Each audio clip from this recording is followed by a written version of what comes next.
রাজনৈতিক পট পরিবর্তন হলেও দেশের আমলাদের আচরণে কোনো পরিবর্তন আসেনি। রাজধানীতে এক সেমিনারে আলোচকরা বলেন, এই সময় নিজেদের স্বার্থে সরকারি আমলাদের আন্দোলন দৃষ্টিকটু।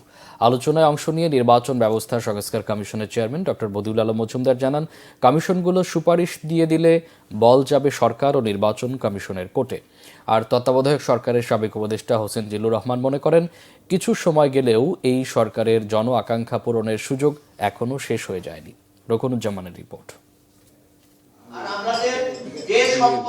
অভ্যুত্থান পরবর্তী সময়ে জনপ্রশাসনের রূপ নিয়ে রাজধানীর সিরডাব মিলনায়তনে আলোচনার আয়োজন করে centre for government studies CGS. সাবেক আমলা, রাজনীতিক, বিশিষ্টজনদের আলোচনায় উঠে আসে আমলাতন্ত্র আর প্রশাসনের নানা দিক। বক্তারা বলেন, রাজনৈতিক পট পরিবর্তনের পরেও আমলাদের জনগণের সেবকের পরিবর্তে মালিক হিসেবে নিজেদের বিবেচনা করার মানসিকতার কোনো পরিবর্তন হয়নি। এই সময়ে সুযোগ সুবিধা নিয়ে আমলাদের আন্দোলনের সমালোচনা করেন বক্তারা।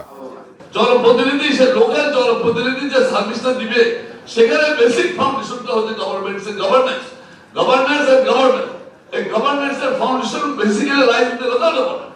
সে লোকাল গভর্নমেন্ট আপনি ছোট জগৎ বাড়াই দিয়েছেন। 38টা না কয়টা বাড়ির সন্ধান ক্যানাডা পাওয়া, তার বেশিরভাগই আমলাদের।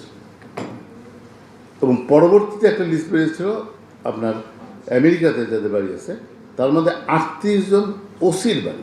তো it went to that extent. এখন এদের জবাবদিহিদের মধ্যে আনা যাচ্ছে না।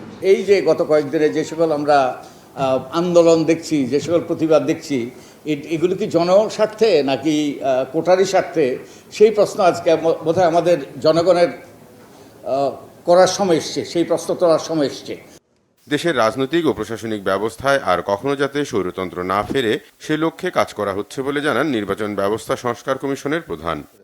আমাদের কমিশন সহ শিগগিরই আমরা আমাদের প্রস্তাব দেব। তো এরপরে বলটা কিন্তু অন্যদের কোর্টে, বল এখন তখন যাবে অন্যদের কোর্টে। একটা হলো সরকারের কোর্টে, আরেকটা হলো রাজনৈতিক দলদের কোর্টে, আরেকটা হবে নাগরিকদের কোর্টে। চলমান সংস্কারের নামে যেন সময়ক্ষেপণ না হয়, সে কথা মনে করিয়ে দেন আলোচনায় অংশ নেওয়া রাজনীতিকরা। দয়া করে সংস্কারের নামে অযথা সময় নষ্ট করবেন না। এরপরে কিন্তু রাজপথ উত্তপ্ত হতে শুরু করবে। আপনি বহু জায়গায় কোন ধরনের জনগণের পক্ষে সুফল বয়ে আনার মতো তেমন কোনো কর্মসূচি আপনি দিতে পারেন না।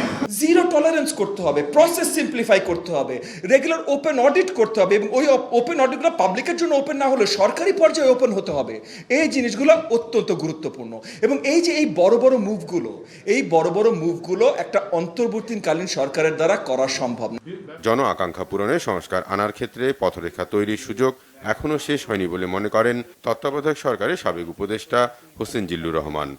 এই যে গত 4-5 মাসে এই পদায়নের আলোচনাটাই সবচেয়ে বড় যারা এখানে দরকার ছিল, তারা কিভাবে জনগণের সেবা ইত্যাদি এগুলো দ্রুত করতে পারবেন, সেখানে পদায়নের আলোচনাটাই কিন্তু সবচেয়ে বেশি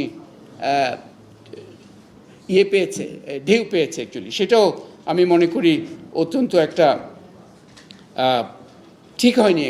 প্রশাসনের দুর্নীতি রোধে জবাবদিহিতা নিশ্চিত করার বিকল্প নেই বলেও বক্তাদের কথায় উঠে আসে। রকুনুজ্জামান, বাংলা ভিশন, ঢাকা।